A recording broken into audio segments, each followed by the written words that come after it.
হামের উপসর্গ নিয়ে Rajshahi medical college হাসপাতালে চলতি বছরে মারা গেছে অর্ধশতাধিক শিশু। সন্তান হারানোর শোক কিছুতেই কাটিয়ে উঠতে পারছে না পরিবারগুলো। তবে তাদের শরীরে মেলেনি হামের জীবাণু। এটা হাম নাকি অন্য কোনো রোগ, এ নিয়ে দেখা দিয়েছে সন্দেহ। চিকিৎসকরা বলছেন এ বিষয়ে গবেষণা জরুরি। প্রিয় সন্তান হারিয়ে শোকাহত পরিবারগুলো নিঃস্ব, কান্নাই তাদের নিত্যসঙ্গী।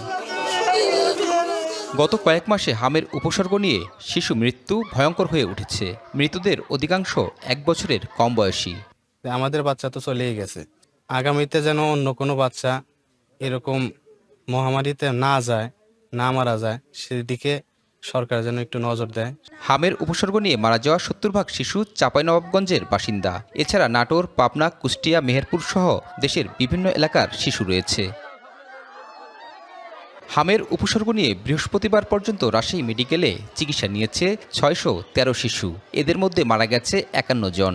আর বেসরকারি হাসপাতালে প্রতিদিন শিশু মৃত্যুর খবর এলেও এর কোনো তথ্য নেই। রাজশাহী অঞ্চলের চাঁপাইনবাবগঞ্জ জেলা থেকে উল্লেখজনক একটি সংখ্যা মৃত্যুবরণ করছে। কুষ্টিয়া, মেহেরপুর, পাবনা থেকেও কিছু রোগী আসছে যারা মৃত্যুবরণ করছে।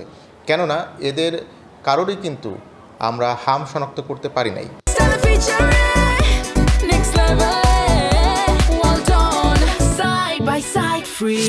চিকিৎসকরা বলছেন মৃত শিশুরা হামের টিকা পায়নি, তবে তাদের নমুনা পরীক্ষায় পাওয়া যায়নি হামের জীবাণু।